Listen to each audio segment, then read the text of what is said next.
Hello students of Standard 7. Welcome to DAV Moyle Public School. I am your English teacher Jagruti Mishra.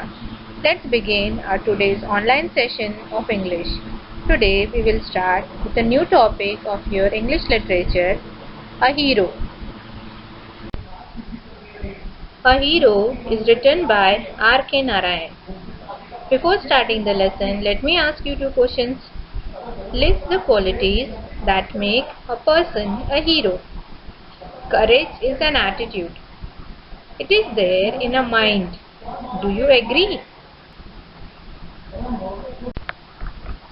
In this lesson, you will come across many difficult words. Here are their meanings. Sneer, spoke in a scornful manner. Proposition, proposal. Enthusiasm, great zeal. Tenacity, firmness. Gesticulations, gestures. Apparitions, ghost. Slunk, walked stealthily. Now let us read a story, A Hero by R.K. Narayan. The story is about a small boy, Swami, who lives with his parents and grandmother in Malgudi. Let us find out how he becomes a hero suddenly. For Swami, events took an unexpected turn. Father looked over the newspaper he was reading under the hall lamp and said to Swami to listen to the news, which was about an act of bravery of a village boy who, while returning home by the jungle path, came face to face with a tiger.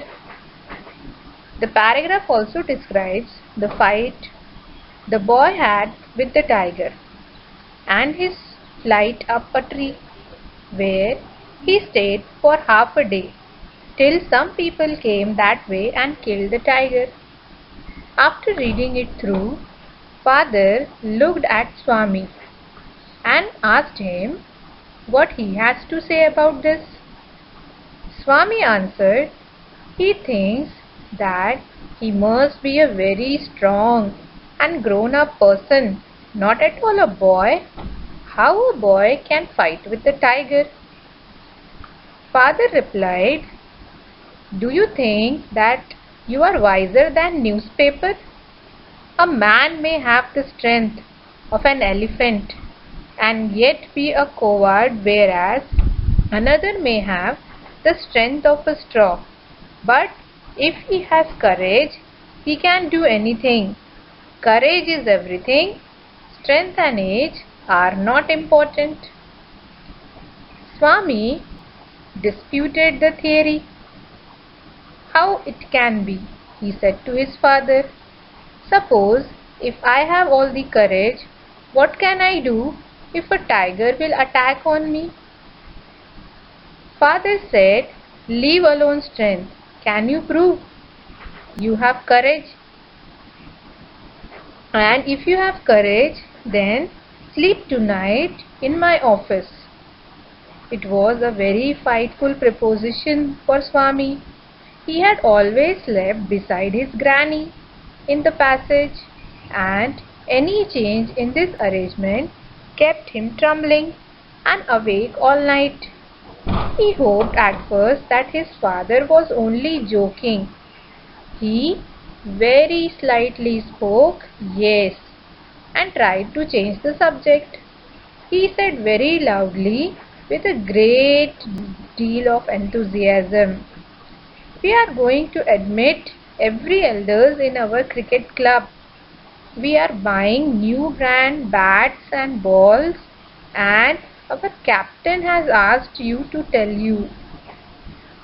Then father cut his point and said, we will talk about it later. You must sleep alone today.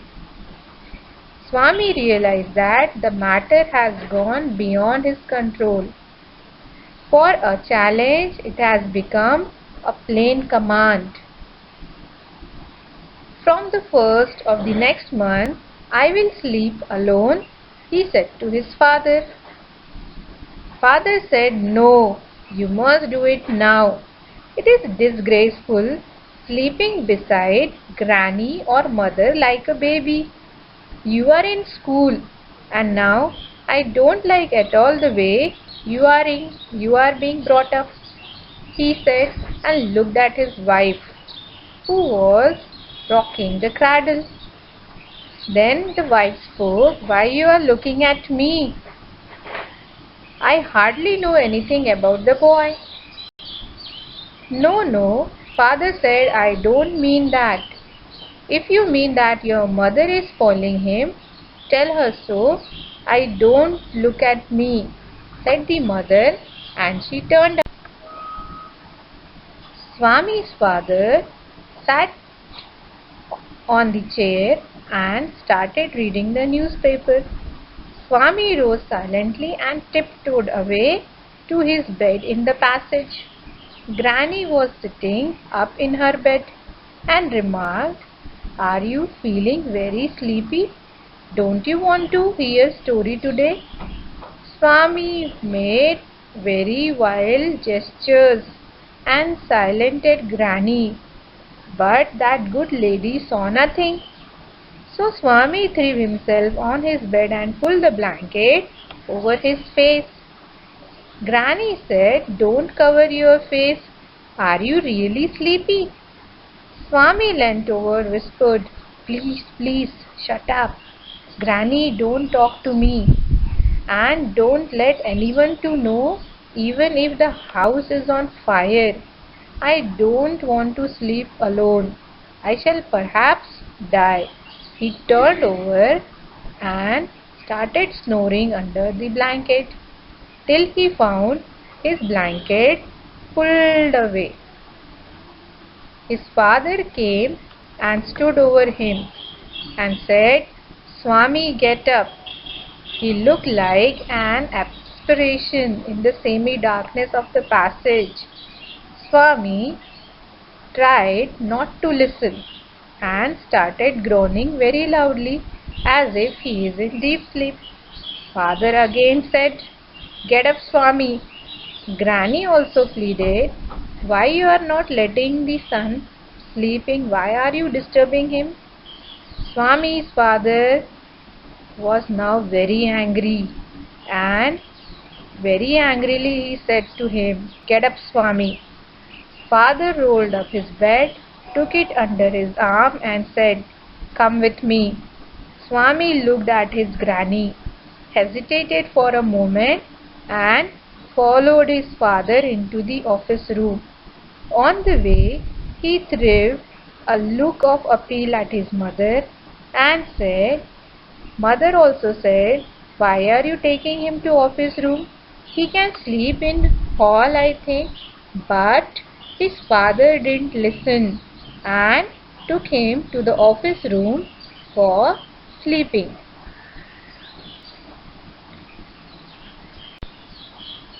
Let us quickly recapitulate what we studied today. Swami is a boy living in Malgudi with his parents and grandmother. His father reads a newspaper article about the bravery shown by a boy and feels that Swami should do something similar. Swami has the habit of sleeping with his grandmother after listening to a story told by her. This irritates his father. Swami's father then challenges or rather forces him to sleep in his office. Dear students, based on our today's topic, here is a short assignment for you. We will continue the story in our next session. Have a nice day. Thank you.